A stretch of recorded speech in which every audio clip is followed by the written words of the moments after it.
Jangan-jangan ada masalah hukum yang ditimpakan oleh Pak Erlangga untuk memaksa dalam tanda kutip dia mundur. Yang bisa memaksakan itu siapa? Yang pasti dia punya kuasa lebih besar. Saya menduga ini kebetulan, tapi ya apakah kebetulan ini kebetulan yang betul-betul gitu atau kebetulan yang terjadi karena ada sesuatu setelah diperiksa oleh Kejaksaan Agung dalam kasus minyak goreng. Itu dia tiba-tiba cepat memutuskan bahwa Golkar mendukung pasangan Prabowo dan Gibran, bahkan langsung memberikan jaket pada Gibran. Pasca mundurnya Erlangga Hartarto ini kan kemudian memicu munculnya spekulasi kan. Spekulasi munculnya nama Bahlil. Spekulasi muncul namanya Gibran juga, bahkan sudah ada flyernya gitu kan. Ya, dan kalau memang Munas dipercepat dan kalau memang dikehendaki, Bahlil siap untuk maju.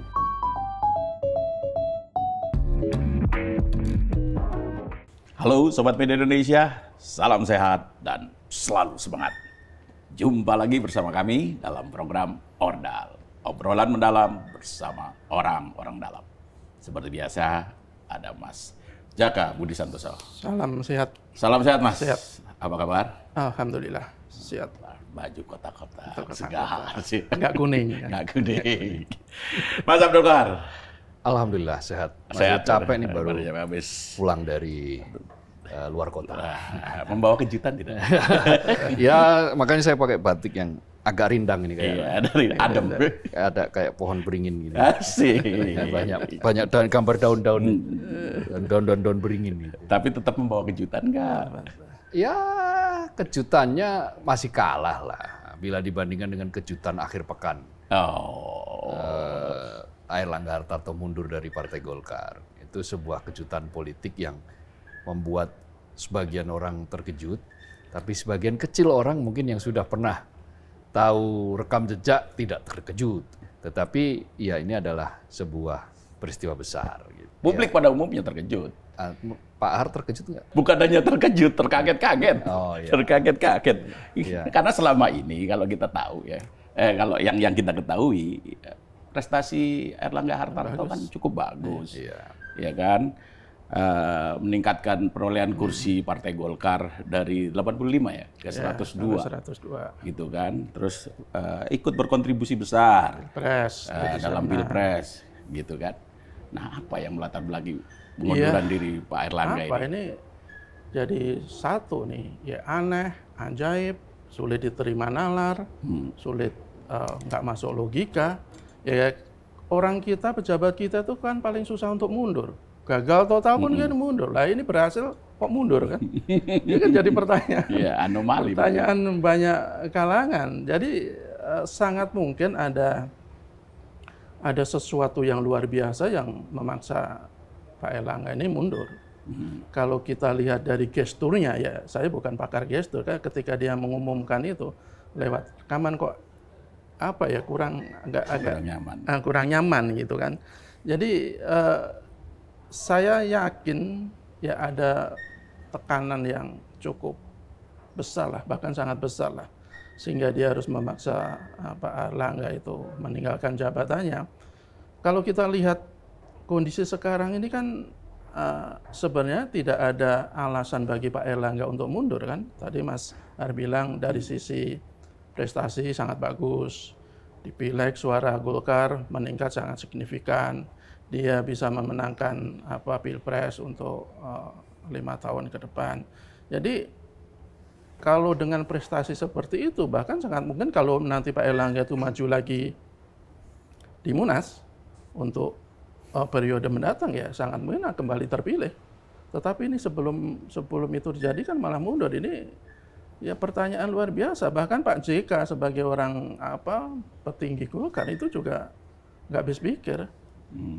Tokoh-tokoh Golkar, para sesepuh Golkar itu juga mempertanyakan hal ini. Kalau Pak JK kan dia bilang ya ada tekanan atau kekuatan yang luar biasa yang memaksa Pak Erlangga itu. Tekanan itu apa? Akhirnya kan publik cuma bisa berspekulasi kan. Bisa jadi kalau tekanan internal kok saya lihat tidak terlalu masuk akal ya. Sekali lagi prestasi bagus. Kita lihat juga tidak ada gejolak belakangan ini. Kondisinya cukup solid. Justru gejolak itu kan sebelum Pilpres waktu itu kan. Dan Pak Erlangga waktu itu mempertahankan jabatannya mati-matian. Ya, kalau sekarang dia dukungan terhadap dia sangat besar, dukungan internalnya sangat sulit dari mundur, berarti ya bisa jadi ini kan akhirnya kan spekulasi kan melebar kemana-mana. Salah satunya yang paling menonjol itu kan jangan-jangan ada masalah hukum yang ditimpakan oleh Pak Erlangga untuk memaksa dalam tanda kutip dia mundur. Yang bisa memaksakan itu siapa? Yang pasti dia punya kuasa lebih besar, yang bisa mengendalikan hukum. Itu kan spekulasi dan menurut saya spekulasi itu sah-sah saja di kalangan publik karena apa yang dikatakan Pak Erlangga alasannya juga sulit kita pahami ya, katanya untuk menjaga stabilitas transisi. Loh, emang selama ini ada gejolak dalam proses transisi. Kalau itu yang terjadi berarti jangan-jangan Pak Erlangga justru menjadi dalam tanda kutip menjadi biang persoalan dalam proses transisi. Padahal kan yang kita tahu tidak ada seperti itu kan. Jadi menurut saya harus dijelaskan juga oleh elit-elit Golkar. Ya mereka sih normatif sih alasannya. Tapi apapun ini sebuah peristiwa yang mengejutkan, yang membuat masyarakat yang selama ini sudah mulai agak berpandangan negatif terhadap politik kok sepertinya akan semakin agak antipati ya dengan. Kalau bahkan teman saya itu ya udah males lah katanya mesin politik yang dulu dia membela habis-habisan ya sekarang menentang habis-habisan salah satu pihak ini yang punya kuasa. Iya, kalau kita perhatikan ya tadi sudah disampaikan Mas Jaka bahwa tidak ada faktor internal lah yang membuat Pak Erlangga ini mengundurkan diri. Nah, berarti ada faktor eksternal. Kira-kira betul tidak ini ada faktor penekan dari luar? Faktornya itu internal dan eksternal. Jangan pernah berpikir bahwa Partai Golkar itu beres secara internal. Nggak akan pernah. Semua itulah kelebihan dan kekurangan ya partai modern ya. Partai yang tidak mengandalkan pada figur, partai yang tidak mengandalkan pada sosok. Maka patronnya itu menjadi banyak. Orang yang menjadi pemimpin di sebuah partai itu bisa siapa saja akhirnya. Dan siapa saja pun akhirnya bisa bermimpi, boleh bermimpi untuk layak memimpin. Karena memang tidak ada ketokohan di situ. Berbeda misalnya partai yang mengandalkan figur. Maka ya figur sentral itu yang akan menentukan. Sementara Golkar kan enggak. Golkar itu bukan Akbar Tanjung. Golkar itu bukan Yusuf Kalla. Golkar itu bukan juga Airlangga Hartarto. Tapi Golkar ya Golkar yang memang secara tradisi politiknya itu adalah tradisi politik yang sangat-sangat cair, sangat dinamis di internal. Ya, secara terbuka saja kan misalnya beberapa kali di dalam kesempatan terbatas begitu, Bahlil Lahadalia yang kader Golkar sering mengkritik Airlangga Hartarto dalam konteks membawa mesin politik. Saya pernah mendengar beberapa kali katanya Airlangga Hartarto itu main sendiri, katakanlah tiba-tiba tanpa melibatkan pengurus yang lain, menunjuk A, menunjuk B, tetapi itu sendiri masih samar-samar terdengar. Tetapi gejolak-gejolak seperti itu sangat biasa terjadi di di Partai Golkar, sehingga menurut saya ini sebuah interaksi antara persoalan internal partai dan persoalan eksternal partai. Tapi sorry Mas Kohar, 1 hari sebelum Pak Erlangga ini mengundurkan diri, itu kan upaya dari internal untuk menyelenggarakan Munaslup, itu kan dibantah. Siapa yang bantah? Nah, itu disampaikan oleh Pak Luhut. Ya, makanya disampaikan juga oleh Abu Rizal Bakri. Terus siapa yang berbicara di Partai Golkar itu juga harus kita amati.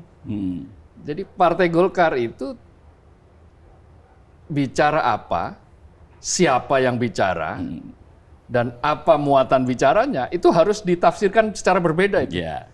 Dan secara umum partai politik di Indonesia memang membuat wajah politik kita kan mengenal dua wajah. Wajah panggung depan dan wajah panggung belakang. Nah, kenapa? Kenapa Luhut Binsar Panjaitan bicara seperti itu? Itu juga harus dimaknai sesuatu yang berbeda. Ingat, akhir-akhir ini kan ada berita antara LBP dan Bahlil. Gesekan, terjadi gesekan. Pecah kongsi. Dulu sama, beberapa bulan terakhir kemudian disebut-sebut pecah kongsi. Menarik. Nah, karena pecah kongsi, maka kemudian Luhut Binsar Panjaitan seperti hendak merapat ke Airlangga Hartarto. Merapat dengan menyatakan bahwa sudahlah kita ikuti saja ADART. Yaitu Munas digelar pada akhir tahun. Sebagaimana amanat dari partai. Amanat dari Munas sebelumnya. Nah, dengan kondisi seperti itu, artinya boleh dibaca bahwa ya Luhut sedang membentengi Airlangga supaya tidak didesak terus-menerus untuk menggelar Munas yang dipercepat. Iya, Pak Luhut bilang apa kesalahan Airlangga sampai ada dorongan untuk menyelenggarakan Munaslup. Jadi definisi kesalahan itu banyak. Kalau bisa dicari. Jadi partai politik di Indonesia itu tidak selalu linear. Orang berhasil, katakanlah dianggap, dipersepsikan dia berhasil menaikkan, mendongkrak kursi dari 85 menjadi 102. Dia berhasil membuat partai ini bertahan dari guncangan, katakanlah serangan dari luar. Menjadi tidak relevan kita bicarakan ketika ada kepentingan lain yang juga punya kepentingan untuk membuat Golkar ini berada di dalam genggamannya misalnya. Itu bisa saja segala sesuatunya bisa berubah dalam hitungan detik dan menit. Tetapi proses-proses riak-riak yang sebetulnya terjadi di internal Partai Golkar itu sudah terjadi dalam 1 tahun terakhir. Yaitu ketika penentuan siapa capres yang akan didukung oleh Golkar waktu itu. Ketika itu Airlangga Hartarto sudah didesak-desak untuk segera memberikan dukungan kepada koalisi, tetapi waktu itu Airlangga Hartarto tidak kunjung memberikan statement apapun. Baru setelah itu kebetulan ya, saya menduga ini kebetulan, tapi ya apakah kebetulan ini kebetulan yang betul-betul gitu atau kebetulan yang terjadi karena ada sesuatu setelah diperiksa oleh Kejaksaan Agung dalam kasus minyak goreng, itu dia tiba-tiba cepat memutuskan bahwa Golkar mendukung pasangan Prabowo dan Gibran, bahkan langsung memberikan jaket pada Gibran, kemudian memberikan kesempatan pidato pada Gibran. Dan setelah itu kan kemudian publik bertanya-tanya hasil pemeriksaan 12 jam di Kejaksaan Agung itu apa kan? Kan itu belum kelihatan sampai sekarang. Ya wajar kalau kemudian muncul berbagai macam spekulasi. Dan itu tidak aneh di dalam politik, main-main seperti itu ya akhirnya menjadi kewajaran politik Indonesia ya.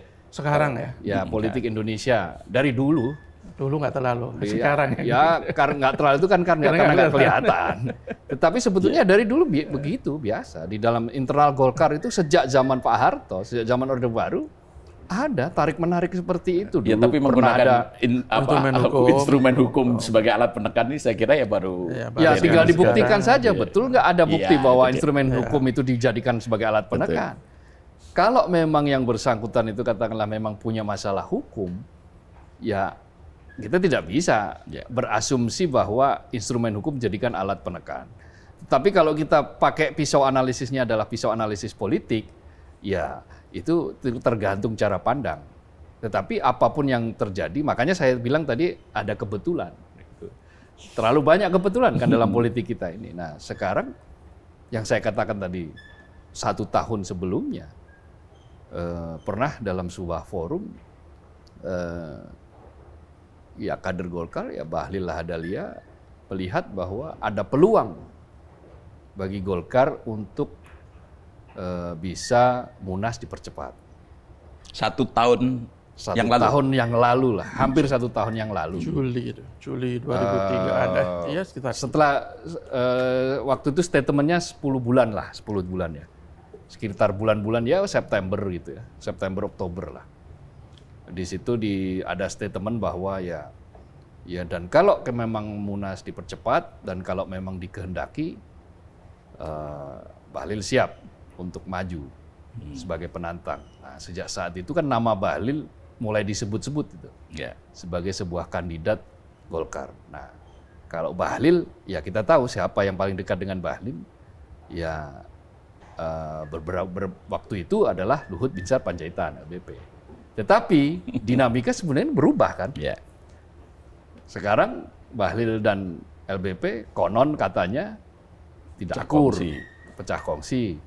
Nah, ketika pecah kongsi itu, ketika kemarin ada pidato dari Pak Luhut yang menyatakan Munas Desember, tetapi kemudian faktanya dinamika Golkar saat ini adalah kemungkinan nanti Munas akhir bulan Agustus ini juga, maka ya dinamis. Itulah dinamika terakhir yang harus kita saksikan. Dan sampai saat ini kan belum ditunjuk ya siapa PLT-nya yang bertugas sampai nanti menyelenggarakan Munas. 13 ya kalau tidak salah itu ada rapat pleno. Ada rapat pleno. Kalau menunjuk PLT Ketua Umum bisa di rapat pleno, tetapi ketika penentuan definitif Ketua Umum ya harus melalui Munas. Munas. Ada satu kebetulan lagi nih. Kebetulan lagi kok peristiwanya sangat berdekatan dengan huru-hara saling tuding antara Kementerian Perekonomian dan Kementerian Perindustrian. Siapa Kementerian Perindustrian? Menteri Perindustriannya siapa? Agus Gumiwang Kartasasmita. Siapa Menko Perekonomiannya? Airlangga Hartarto. Tentang apa? Ribut-ribut tentang 32.000 kontainer yang tiba-tiba diduga diloloskan oleh Bea Cukai, kemudian oleh sebuah dirjen di perdagangan, yang itu dituding sebagai bentuk menghambat kemudian industri di dalam negeri, karena itu barang-barang impor. Nah, tetapi Bea Cukai membantah, mereka sudah sangat transparan kok, sudah menyampaikan semuanya.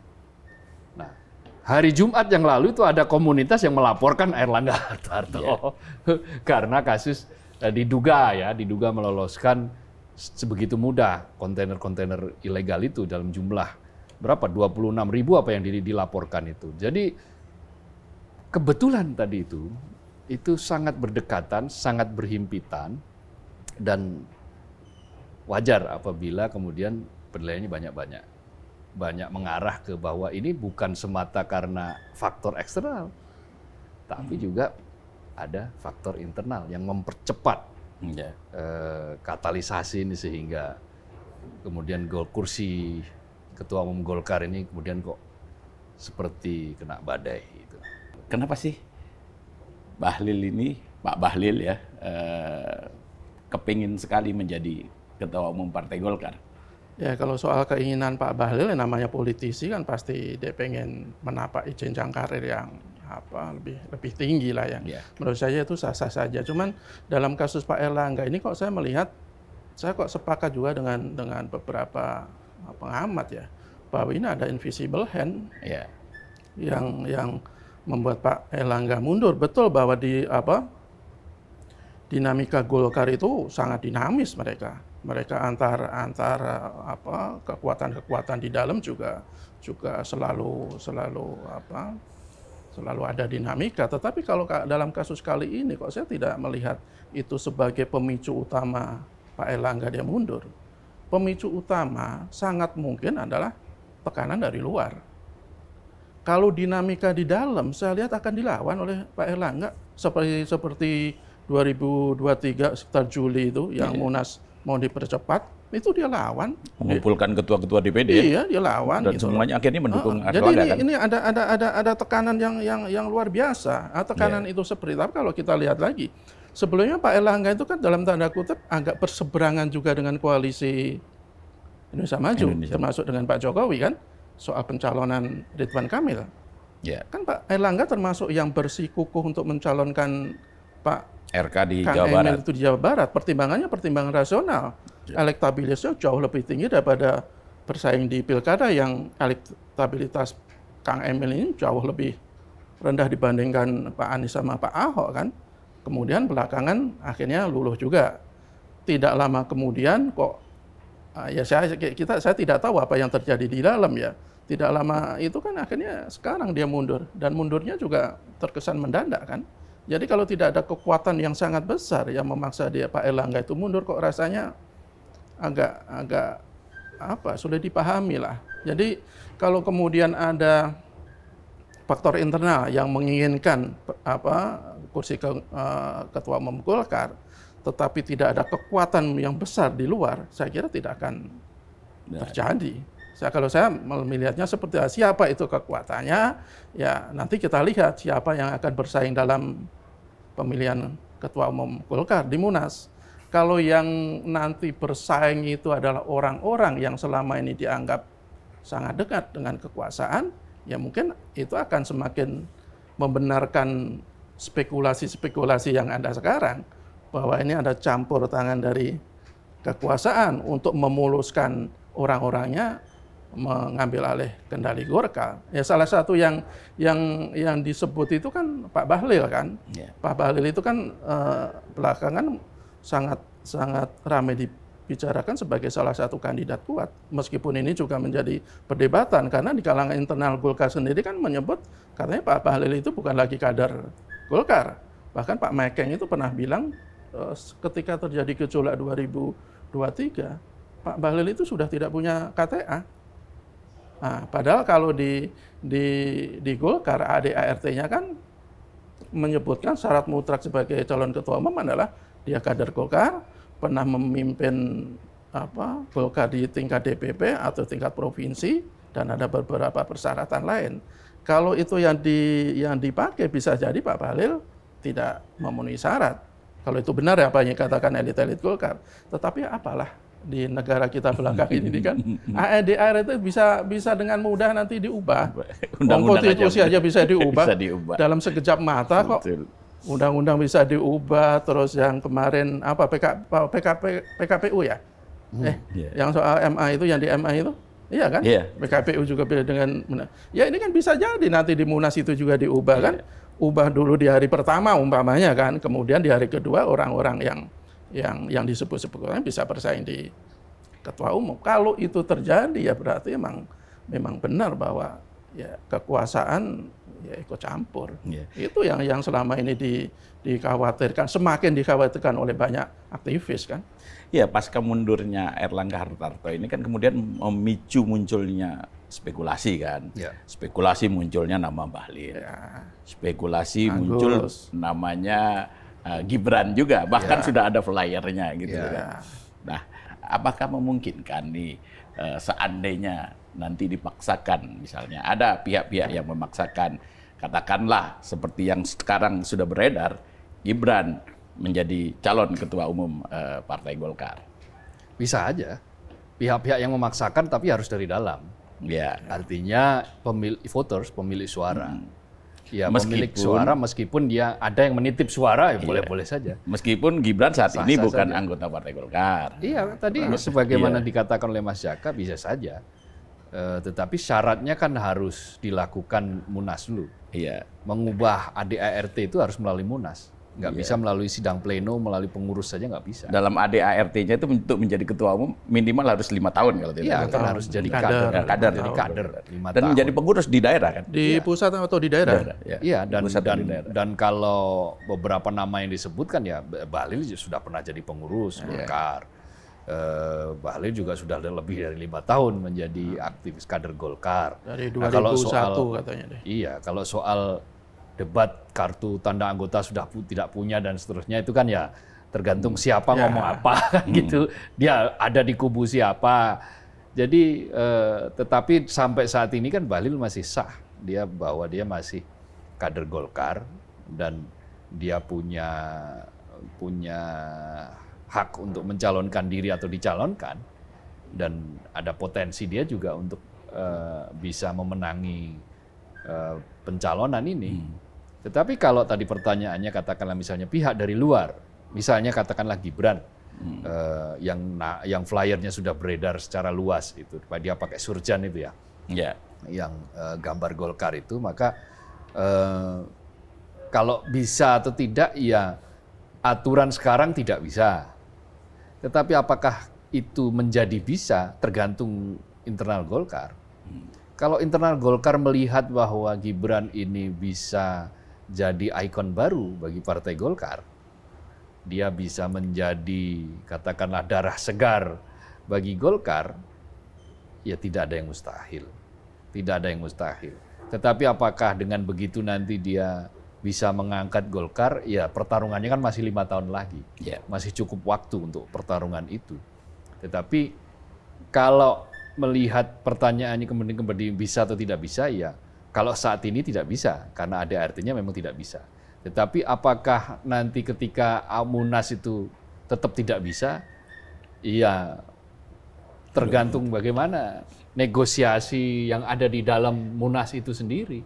Dan itulah yang disebut bahwa dinamika politik kita ini kan sangat pesat, sangat cepat.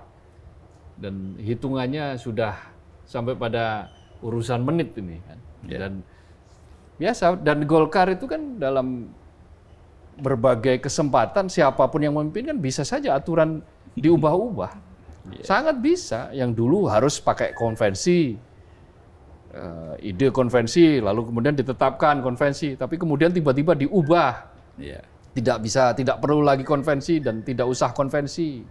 Kembali lagi kepada Munas bisa, sangat bisa. Jadi apa yang terjadi di dalam pergerakan politik kita hari-hari ini, ya memang kalau pakai kacamata analisisnya para ahli politik, ya ini adalah sebuah demokrasi yang lebih menonjolkan etalase memang.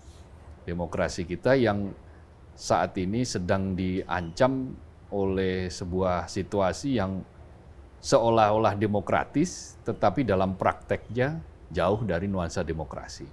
Ya harus jujur kita katakan itu yang terjadi saat ini.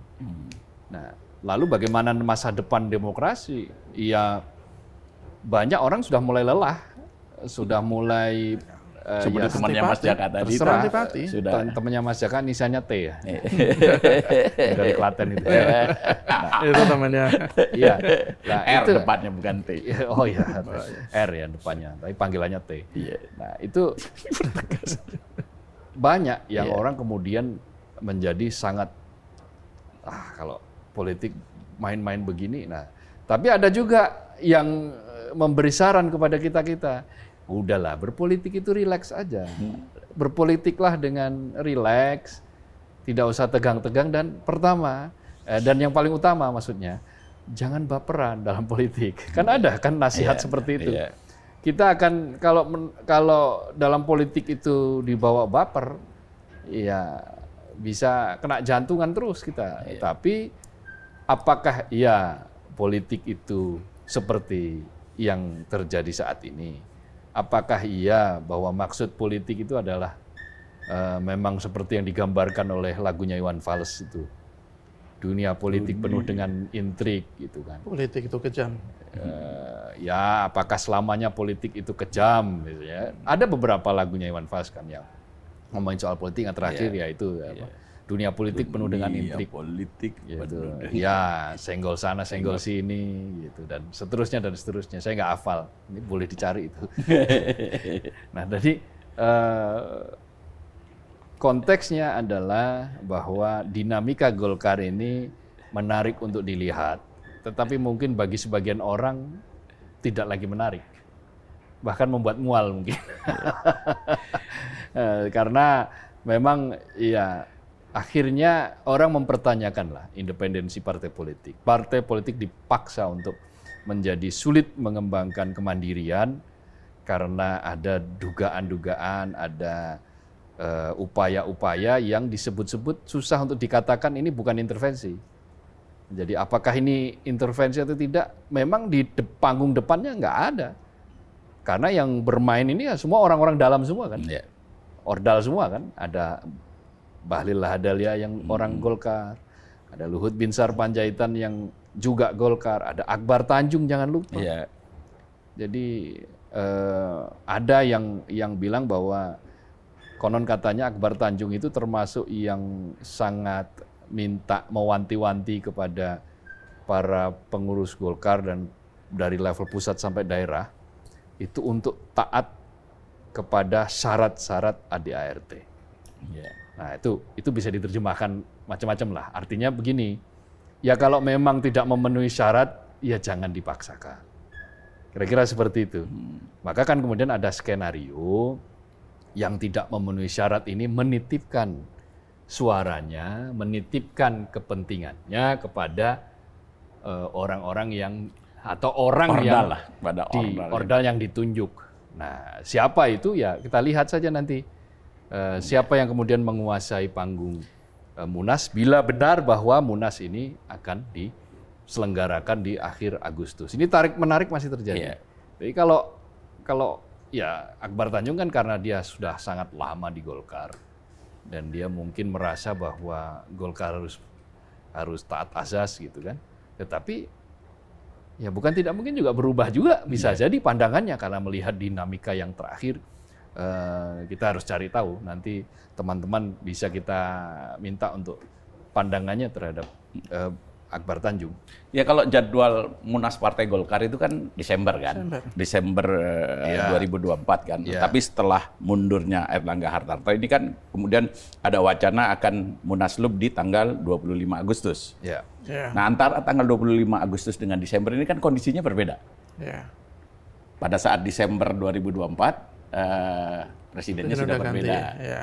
Nah, nanti 25 Agustus kalau itu terjadi, Ya. kan masih Pak Jokowi. Ya. Nah, apakah itu nanti akan berpengaruh?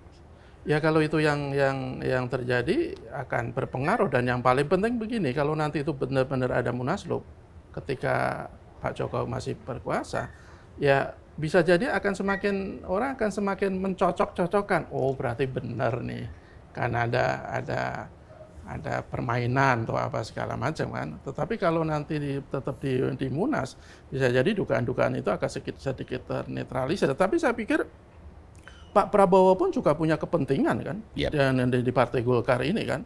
Paling tidak dia masih menginginkan Golkar itu sebagai teman koalisi dia di pemerintahan, dan dia pasti ingin ketua umum nanti yang terpilih, kalau toh dipilih melalui Munas, itu orang-orang yang bisa diajak kerjasama sama dia.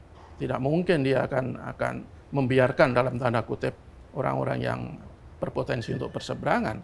Tapi saya pikir ini apapun, ini mesti sedikit dijelaskan kepada publik. Sebenarnya masalahnya ini apa? Kalau kita lihat sekali lagi ya alasan-alasan yang dikemukakan oleh elit-elit Golkar itu ya benar sulit sekali untuk dipahami. Katanya begini, salah satunya karena Pak Airlangga ini berkonsentrasi sebagai menteri.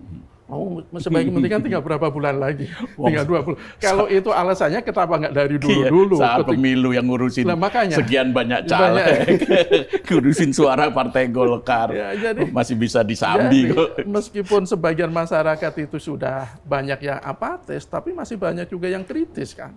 Kritis artinya ya mereka inginlah sebenarnya bahwa partai politik itu tetap menjadi salah satu pilar demokrasi.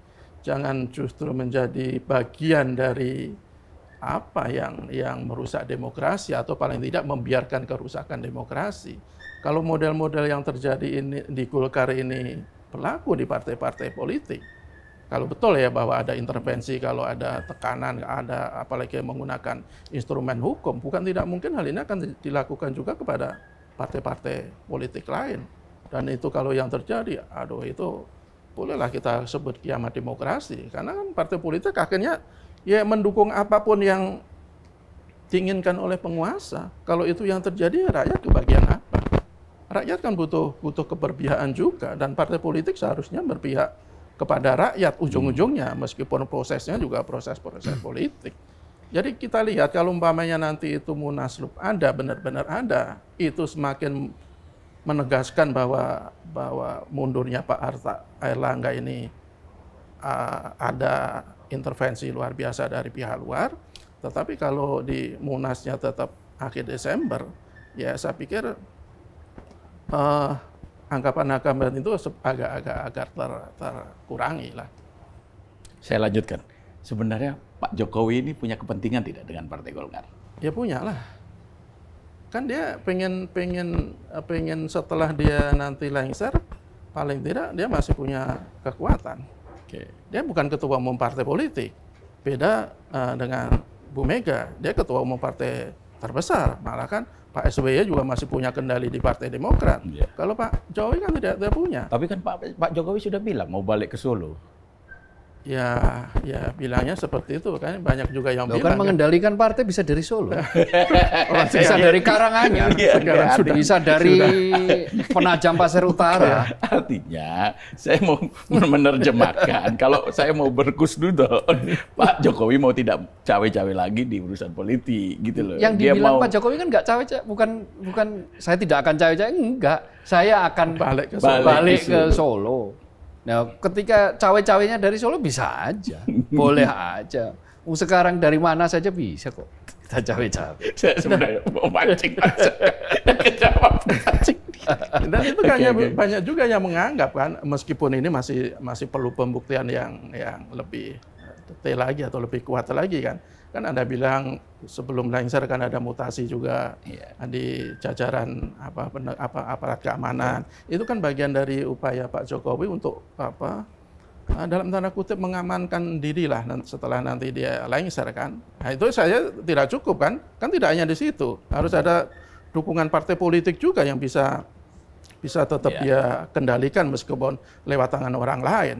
Apalagi Golkar sebenarnya partai pemenang nomor 2 dan kekuatannya juga luar biasa. Kalau dia bisa kendalikan ya paling tidak bisa mengamankan generasi dia ke depan lah, keturunan dia ke depan.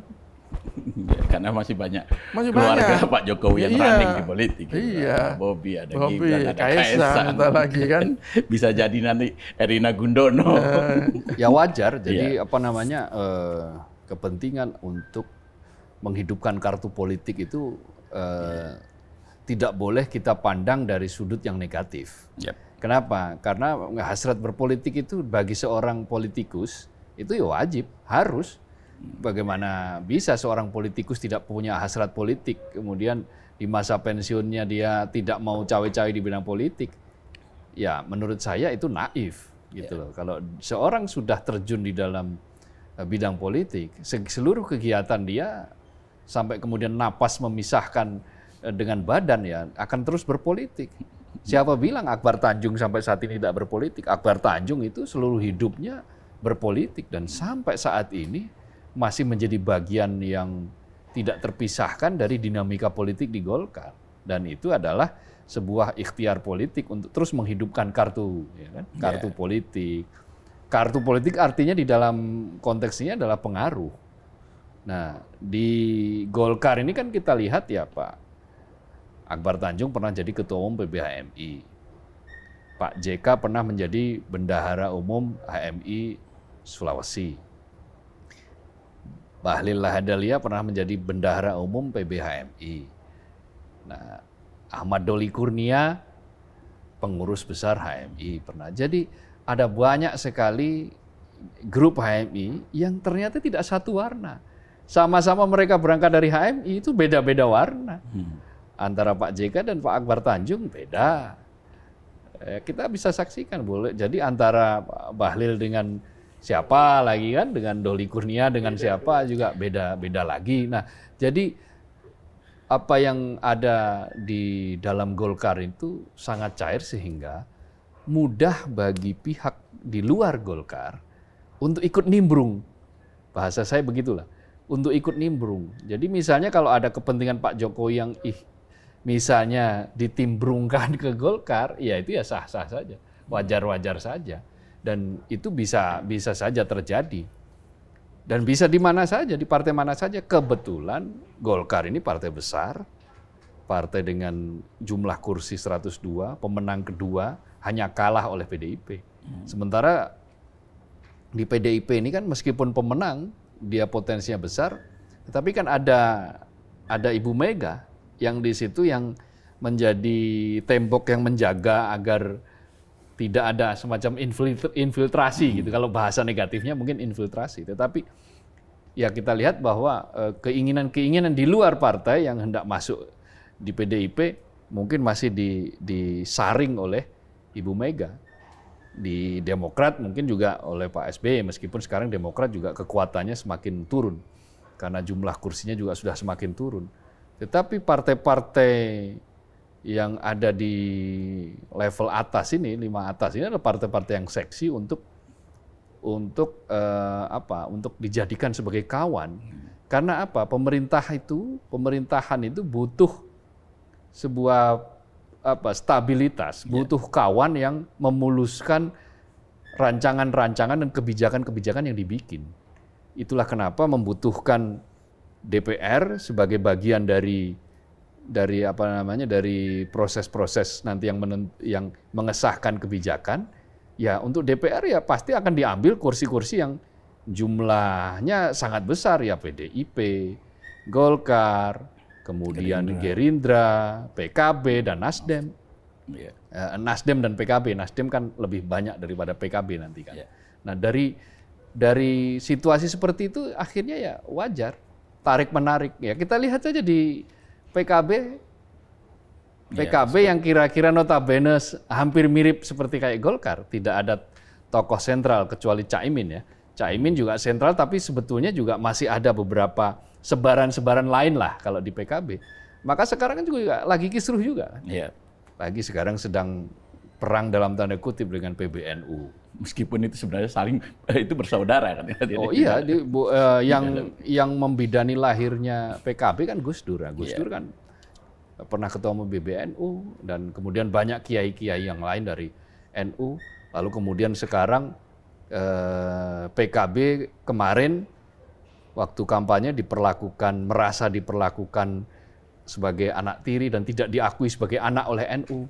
Tapi kemudian tiba-tiba setelah ternyata PKB membesar, nambah kursi, sekarang diakui lagi sebagai anak, bahkan mau dipaksa untuk diluruskan dalam tanda kutip. Jadi dinamika seperti itu akan terjadi dan mudah terjadi tergantung bagaimana nanti karakter tiap-tiap partai.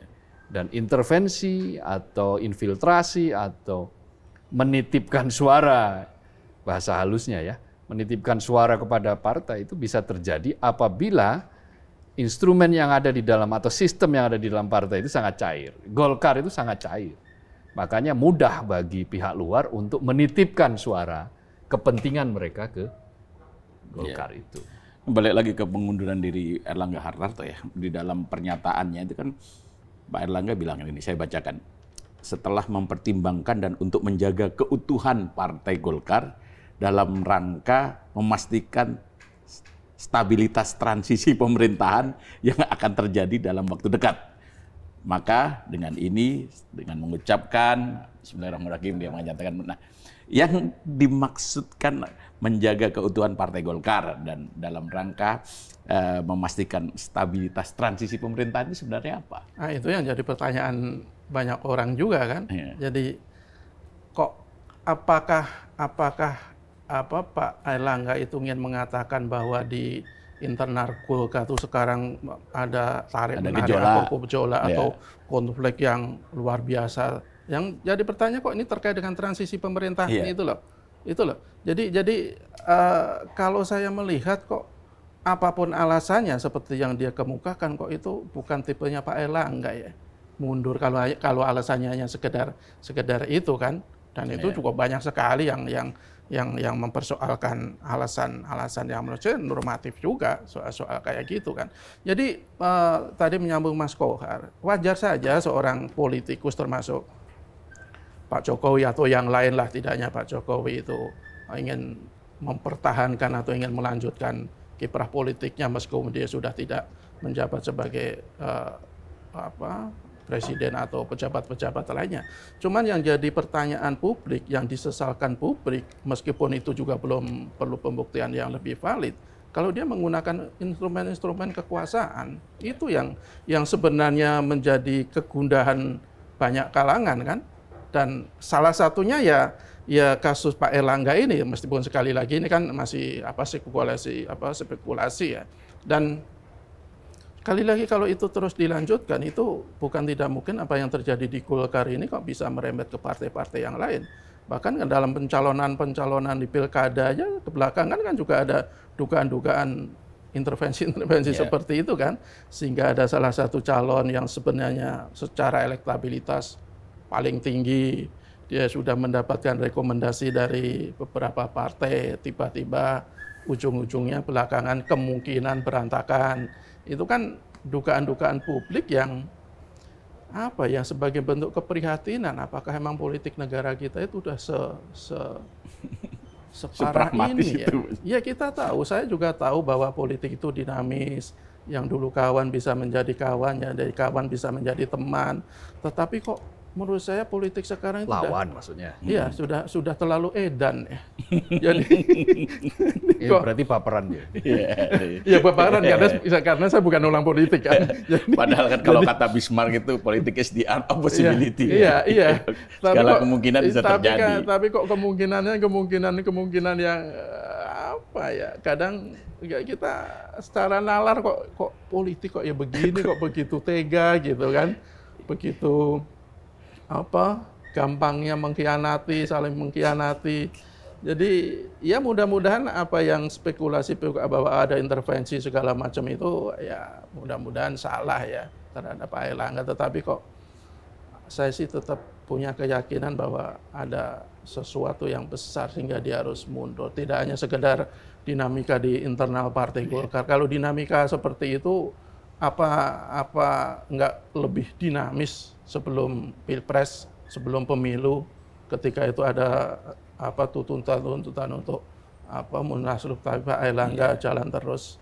Jadi ya akan berbahaya lah kalau model-model seperti ini terus dilanjutkan. Dan Partai Golkar terbiasa menghadapi badai kan? Terbiasa juga menghadapi badai. Persaingan antara perebutan ketua umum itu kan sangat keras. Dan mereka termasuk partai politik yang sudah sangat matang untuk mengelola konflik dan dinamika seperti itu kan. Artinya ada kekuatan eksternal yang luar biasa. Dan kayaknya baru Pak Erlangga yang dia mundur ketika dia masih mencalonkan, masih dalam posisi ketua umum ya. Setia Novanto juga mundur. Tapi dia ada kasus. Iya. Ada kasus kan. Tapi kan mundur. Iya. Tapi kalau ini kan Tapi memang dinamika di Partai Golkar itu luar biasa. Saya ingat persis waktu pergantian dari Pak Akbar Tanjung ke Pak JK. Itu di Munas Golkar di Bali kalau teman-teman. Nah, itu pada saat menyampaikan pertanggungjawaban Pak Akbar Tanjung itu dapat standing ovation. Serta Munas itu pada berdiri. Tapi kalah kan? Tapi besoknya itu memang. Nah, karena ya belajar dari melihat dari sejarah. Ketika Pak JK menggantikan Pak Akbar Tanjung, waktu itu Pak Akbar Tanjung dianggap sebagai penyelamat.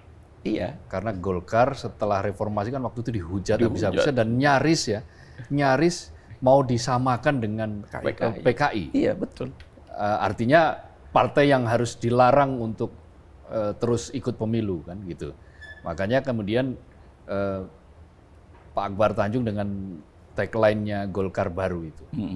Nah, dengan tagline Golkar Baru itu apa yang terjadi? Yang kita saksikan kan Golkar selamat. Ya. Meskipun kalah tapi dia selamat kan. Selamat dari situasi tekanan yang ingin membubarkan Golkar misalnya.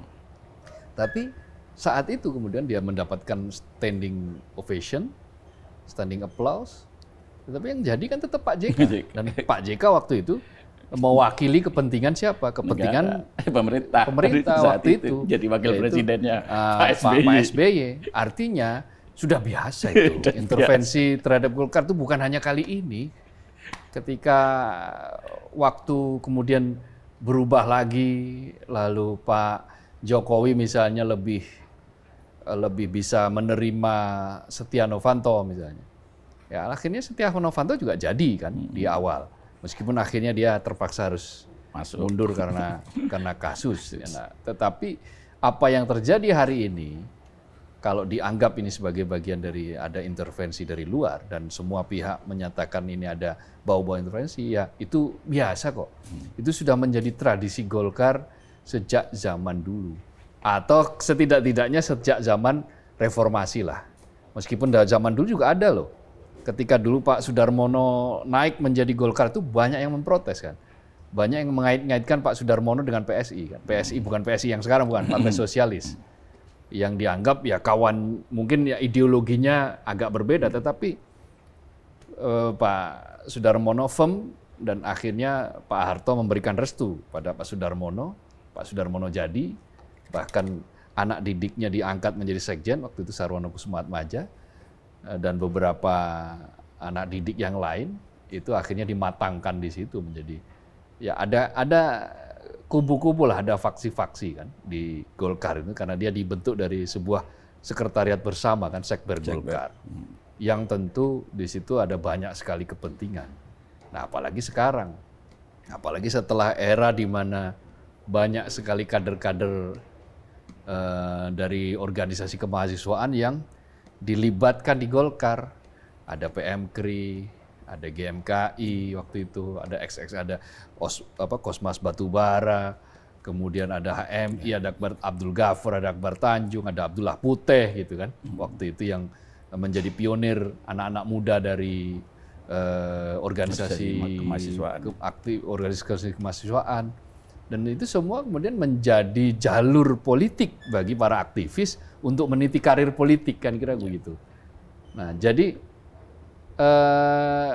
akhirnya itu ada dulu itu zaman Orde Baru itu ada sebuah teori yang terkenal namanya teori korporatisme negara. Jadi teori korporatisme negara itu begini, semua itu bisa berbeda-beda, tetapi sebetulnya mereka itu masih dalam satu korporasi yang dikelola oleh induknya siapa? Ya negara itu. Jadi ada boleh organisasi ini, partai politik ini, P3 dan PDI waktu itu. PDI sebelum perjuangan gitu, dan P3 setelah fusi plus Golkar itu semua sebetulnya bukan saling meniadakan, tapi sebetulnya mereka saling menopang negara, menopang Orde Baru untuk menciptakan sebuah korporatisme. Jadi negara itu menganggap bahwa ya mereka ini semua adalah bagian dari korporasi, yang induknya adalah negara. Itulah namanya teori korporatisme negara. Diorkestrasi oleh negara. Iya. Gitu.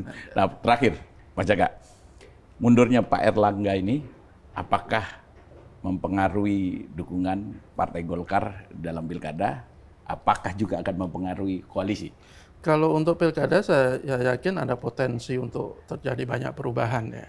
Karena kan seperti di partai-partai lain, ketua umum Partai Golkar itu kan punya hak besar juga untuk menentukan calon-calon gubernur atau wali kota atau bupati. Kayak di Banten misalnya, kalau kita lihat kan selama ini kan antara Golkar sama Gerindra kan akan ada sedikit perbedaan kan. Kalau Golkar di bawah Pak Erlangga kan pengennya siapa? Airin ya. Airin ya. Kalau Gerindra kan sudah si siapa? Agak lupa saya itu si adalah udah ya, anak muda. Udah ada duet itu kan. Jadi mungkin akan ada kompromi lagi untuk pilkada ini. Tetapi kalau untuk koalisi sekali lagi ya tergantung nanti yang terpilih itu siapa. Tetapi saya kok melihatnya apakah nanti itu di Munaslup, tapi sebenarnya Munaslup kayaknya terlalu mepet lah waktunya. Atau di Munas ya pasti dia akan ketua umum yang akan tetap mendukung Prabowo. Kecil kemungkinan lah nanti ketua umum yang terpilih itu yang punya potensi untuk berseberangan dengan pemerintah mendatang. Jadi ini saya pikir ya jadi nanti tergantung kader-kader Golkar yang punya hak sepenuhnya untuk menentukan nasib partainya kan. Ya mudah-mudahan mereka masih punya idealisme dan profesionalisme atau segala macam lah yang semestinya dimiliki oleh Partai Golkar sebagai partai yang paling matang dan paling terorganisir. Jangan sampai gini loh, menurut saya kok kalau dulu di Orde Baru itu kan terang-terangan Pak Harto itu betul-betul mengendalikan partai-partai politik. Itu semua orang tahu kan, dan Pak Harto tidak tidak sembunyi-sembunyi lah katakanlah seperti itu. Tetapi jangan sampai hal-hal kejadian kelam seperti itu terjadi di era reformasi, di mana presiden, pemimpin orang nomor 1 di negara kita juga mengendalikan partai-partai politik dengan cara-cara yang tidak kelihatan, yaitu intervensi kekuasaan, intervensi hukum. Mudah-mudahan itu tidak terjadi. Ya, berarti sampai tadi bilang invisible hand tadi sudah terjelaskan di akhir. Ya, ini kan dugaan kita kan, karena sekali lagi alasan yang disampaikan oleh Pak Airlangga itu sangat sulit untuk kita terima. Apapun yang dijelaskan oleh elit-elit Golkar itu, alasan Pak Airlangga itu mundur, ya kok apa iya gitu kan. Nah, seperti tadi kan untuk konsentrasi sebagai Menko, apakah kalau itu tujuan itu sangat mulia, saya sangat setuju. Menteri itu sebenarnya fokus. Jangan sampai dia malah menjadi ketua umum. Tetapi kok baru sekarang, tinggal 2 bulan. Saat sibuk-sibuknya ikut pemilu kemarin itu mau nggak mau mundur. Terakhir, Mas Kohar. Nih, setelah kejutan mundurnya Pak Airlangga, nah, bakal ada kejutan baru lagi nggak? Misalnya nih, Pak Airlangga mundur dari kabinet, mundur sebagai Menko Perekonomian. Satu lagi sebentar, itu kan diikuti oleh Pak Yusuf Hamka ya? Iya, Pak Yusuf Hamka malah bilang begini, dia bilang, politik terlalu kasar ternyata. Dia ngomong gitu kan? Ya kalau Yusuf Hamka kan memang pebisnis, dia baru masuk kan, istilahnya di kepengurusan kan belum terlalu lama. Belum lama dia menggantikan kan. Ya dia mungkin merasakan, dia melihat bahwa begini amat gitu. Dulu ada juga politikus yang begitu, namanya almarhum Sopan Sopian. Sopan Sopian juga melihat, tapi akhirnya ya pengikut Sopan Sopian nggak banyak kan, pengikut Yusuf Hamka juga nggak banyak. Akhirnya ya partai politik masih dianggap ya seperti sekarang aja, itu politik kita ini dianggap yang wajah paling benar ya sekarang ini, seperti sekarang ini, politik saling intervensi dan seterusnya. Jadi kalau menurut saya adalah ya kita nikmati saja ini drama Partai Golkar ini. Kalau disebut kejutan, apalagi mundur dari kabinet, itu nggak bikin terkejut. Kalau nanti Pak Airlangga Hartarto mundur dari kabinet itu biasa saja, tinggal usia kabinetnya juga tinggal 2 bulan. Jadi itu juga tidak terlalu istimewa lah. Itu bisa dibikin ad interim itu untuk 2 bulan. Tetapi kemunduran dia dari partai itu yang membuat banyak kalangan tiba-tiba sangat kaget, sangat terkejut karena ada sesuatu yang mungkin ya sangat besar yang memaksa dia akhirnya rela untuk mundur, terpaksa rela untuk mundur. Ya misalnya kasus yang kejaksaan tiba-tiba kemudian dimunculkan lagi, yang kemarin sempat tertunda itu, kemudian tiba-tiba ada isu, tapi ini masih harus dikonfirmasi secara matang lagi bahwa sebetulnya sudah disiapkan tersangka, status tersangka itu, makanya mundur, akhirnya terpaksa untuk mundur. Tetapi apakah benar atau tidak, ya kita lihat besok. Kan katanya besok mau diperiksa lagi terkait dengan itu. Tetapi kalau ternyata dengan dia mundur itu sudah tidak terjadi lagi segala macam isu itu, ya berarti dia sudah betul-betul melepas keinginan dan hasratnya di Partai Golkar. Dan Golkar sekarang ya akan dikendalikan oleh paling tidak PLT nanti sampai akhir bulan. Saya kok yakin bahwa Munas itu akan dipercepat. Dan itu nggak sulit kok. Menghubungi DPC itu untuk mengadakan Munas itu mudah, karena kan database mereka sudah, apalagi partai sekelas Golkar yang usianya sudah sangat lama ya, yang usianya lebih tua daripada usia saya mungkin ya, partai Golkar. Ya setara usia saya lah, ya hampir 54 tahun, hampir 55 tahun. Jadi kalau ditarik ke belakang dari sejak Sekber ya sudah lebih dari 55 tahun. Nah maka udah tua juga kita. Ya apalagi Pak Jaka. Iya, makanya udah tua juga kita. Tua banget. Ya. Makanya tua banget kan. Makin tua wajahnya kayak Rocky Gerung. Nah, jadi apa namanya?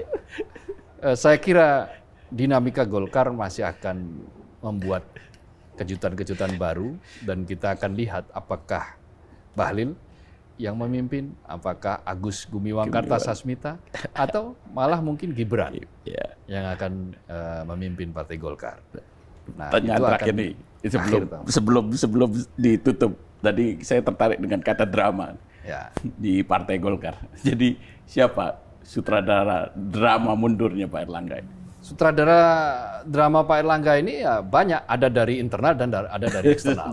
Saya tetap setia pada teori saya bahwa tidak ada faktor tunggal yang menyebabkan sehingga Erlangga Hartarto mundur. Yang tidak mau karena disebutkan ada namanya. Faktornya itu dari eksternal dan internal. Eksternal kalau ada keinginan, tapi kalau internalnya tidak bisa menerima, ya aman-aman saja. Kalau internalnya solid. Tapi kalau eksternal sementara internalnya terlalu cair, ya pasti akan mudah untuk diterobos itu. Dan itulah yang terjadi dengan Partai Golkar saat ini. Oke, cukup ya? Masih ada yang mengganjal? Wajah Kak? Udah. Aman ya? T tadi. Oke, baik. Sobat Media Indonesia, demikian perbincangan kami. Semoga bermanfaat. Salam sehat.